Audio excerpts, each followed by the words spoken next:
bonsoir Yoann, merci d'être là ce soir. Est-ce que tu pourrais juste te présenter rapidement? Oui, tout à fait.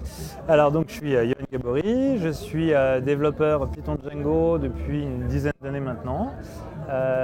Donc j'ai fait pas mal de boîtes différentes, surtout des startups, je ne vais pas te mentir. Aujourd'hui je travaille pour une boîte qui s'appelle Cosc, qui est donc Cosc Telecom, donc c'est un opérateur télécom. On vend de la fibre, on vend du cuivre, vraiment des liens pour des entreprises qui leur vendent. Et je fais ça évidemment en Python Django et Postgres, comme tu l'as compris. Et du coup, tu nous as fait une petite présentation tout à l'heure, assez longue au final quand même. Mais est-ce que quel était le message en fait que tu voulais faire passer derrière ça? Alors le message que j'essaie de faire passer, c'est que moi dans mon expérience professionnelle, pendant très longtemps, je me suis vraiment limité à Python, Django. Et je n'ai pas été trop regardé ailleurs ce qui se passait. Alors bien sûr, parce que c'était la mode, j'ai fait un petit peu de JavaScript, j'ai fait un petit peu de front et tout ça. Et je ne me suis jamais préoccupé de la base de données. Et en fait, je m'aperçois aujourd'hui que la base de données et le code en base de données, c'est le SQL, peut résoudre énormément de problèmes. Et en particulier des problèmes qui sont extrêmement difficiles à résoudre simplement en Django Python. Typiquement les race conditions, qui est des choses dont on ne veut jamais entendre parler, quel que soit le langage de back-end qu'on utilise, que ce soit Python, PHP ou autre. Et donc le message c'était surtout, il ne faut pas avoir peur du SQL. Il faut peut-être commencer avec une petite dose, regarder un petit peu ce qui se passe, regarder comment est-ce qu'on peut faire des contraintes un peu malines, peut-être des petits triggers qui peuvent remplacer quelques codes un petit peu difficiles. Et puis après ça vient tout seul. Le deuxième message, c'est de dire que ce code SQL, il ne doit pas être au fond de la base de données, caché aux yeux des développeurs.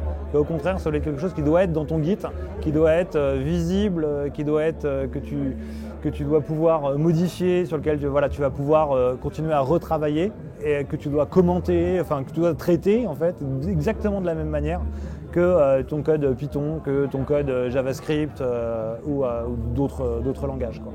Et quel a été le déclic en fait? Quand est-ce que tu as commencé à vraiment comprendre l'importance du PostgreSQL? Alors les meet-up Postgres.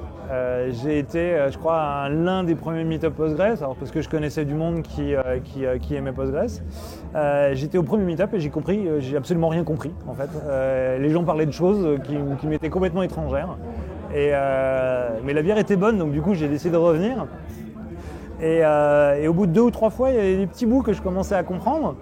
Et puis au fur et à mesure, non seulement j'arrivais à les comprendre, mais en plus ça répondait à des problématiques que moi j'avais au boulot. Et puis j'ai un petit peu geeké par chez moi sur des projets perso pour voir si ça pouvait vraiment fonctionner, si ça pouvait vraiment s'adapter. J'avais la chance en fait de travailler déjà avec PostgreSQL. Et en fait c'était un malheur parce que ça fait 10 ans que je fais du Django, mais finalement ça fait 10 ans que ma base de données c'est PostgreSQL. Sauf que ça fait, on va dire 2 ans que je m'en sers réellement comme elle peut être utilisée et que je vois ses progressions, tout ce qu'on peut faire de nouveau dans PostgreSQL, qui est en plus une base de données qui s'est énormément rapprochée des développeurs. Aujourd'hui, on peut faire du JSON, on peut faire du dénormalisé, on peut faire du NoSQL dans PostgreSQL. C'est plutôt assez sympa, quoi. Et donc moi maintenant mon but c'est un petit peu de faire partager ça, de montrer aux gens que c'est possible, qu'on peut le faire. Et ma foi ça marche plutôt pas mal, puisque j'ai des développeurs juniors qui arrivent dans la boîte et qui au bout de 2-3 mois se mettent à écrire du Python vraiment sympa et du SQL. D'accord, t'es un peu évangélisateur en fait. Ouais, complètement. Bien.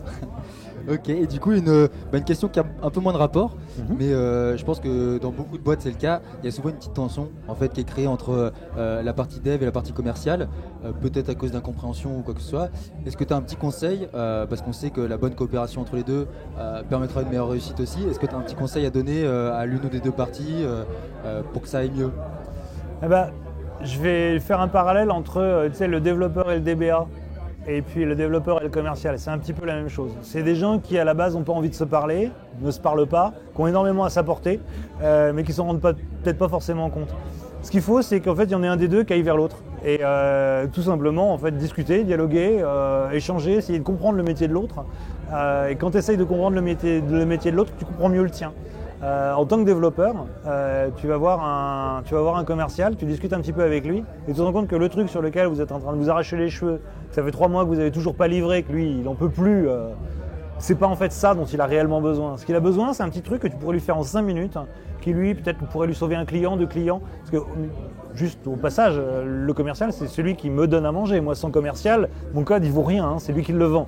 Et donc voilà, cette interaction-là, c'est ce qui permet de faire avancer les choses. Alors, évidemment, je peux conseiller aux développeurs d'aller voir leurs commerciaux. Je peux conseiller aussi aux commerciaux d'aller voir les développeurs, de s'intéresser à leur métier, leurs problématiques, comment ils travaillent. Et tout se passe beaucoup mieux quand on comprend un petit peu mieux le travail de l'autre, quoi. C'est sûr. Bah écoute, merci beaucoup. Je sais pas si tu as un dernier petit message à faire passer. Prenez du plaisir. Je sais pas, faites ce que vous voulez, mais prenez du plaisir à le faire, quoi. Bah, merci beaucoup, Johan, en tout cas. Et puis, bah, je te dis à bientôt. You walk on the